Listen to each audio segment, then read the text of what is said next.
I'm sure many of you have heard at school or at work times where they ask if you can donate something for like packages of food, bundles of clothes that you don't need, to homeless shelters or hospitals. Uh, that's originally how I got started earlier this year. I just started learning to loom, and I decided that since I don't have much money as a high school student, to just make something myself to help give back. So what I'm going to go over today are the materials needed, how to start, and I will go over the benefits while I am doing the how-to, and how to finish it off. So the materials, of course, you'll need a loom. This is the size. If you want to make a hat, this is like a baby's size. The purple one is like for a small child. The blue one is just right for me. And the pink one is one for someone with a bigger head.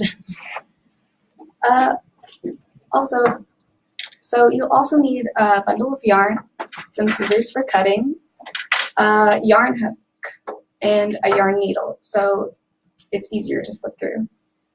So the steps. It's called casting on, and you just go, originally you wrap the little tiny thing around here, and you just take this, I just made this out of a pen, and go through like this, wrapping around and around and around. And you go through all of it by doing the whole thing. And you want to have 2 layers of string, like right here, before you start to loop. I'm just going to take that out.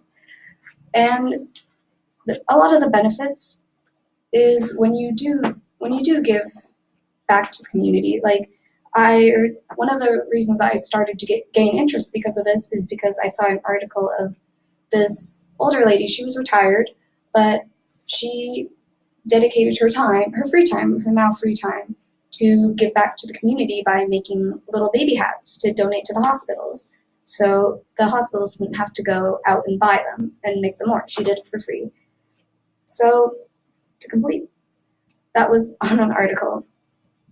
And there are a lot of fundraisers or donation places you can go online, like heart.org, where they ask of you to make little hats like this for children and young adults, but they ask for the color red, so maybe get some red yarn.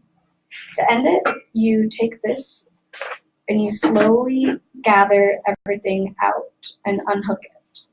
But you want to make it a little bit big of a loop to slip it off, but you don't want to make sure not to pull too tight, otherwise it will unravel. So just do this.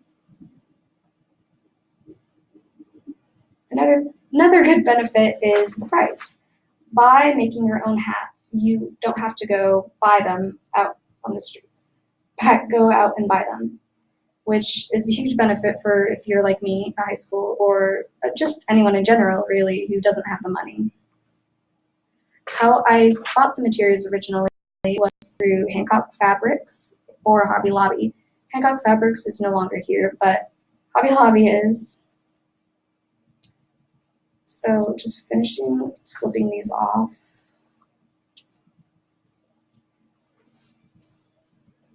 So we have this off now. So what we want to do is see this about this length. So about the length of the diameter of the hat, we want to cut about 2 times as much.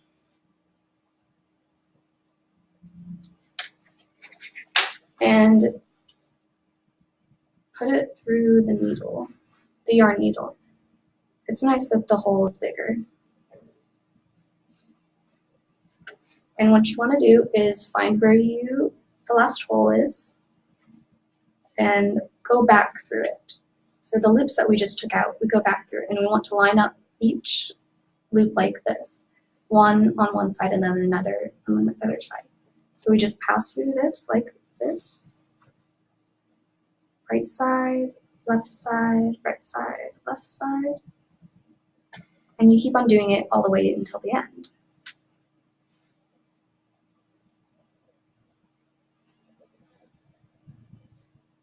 there's another online charity called the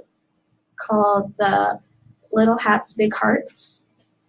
It is one that I plan to donate to once I made more of the hats, but I've only just started recently. Another thing I've done for some friends is for the Women's March, I made some pink hats, which is where I got this yarn from, leftover. So I made some for my friends because sadly I could not go because I was sick. And we're almost done doing the first row. And so we just tie this through. So now it won't fall apart. So from here on, you could either just tighten it like this and make it a beanie, or you could leave it like this and have the hat a little cat ears. But for the sake of time, we're gonna just tie it like this. And then you just go back through a couple of them with your yarn needle. And then tie a knot.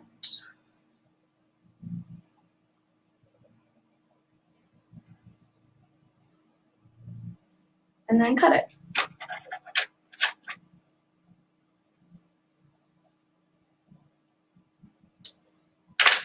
Now this right here, you can either tie it to end it, or you could weave it back through up one of these lines. I'm just going to tie it right here for, again, the sake of time.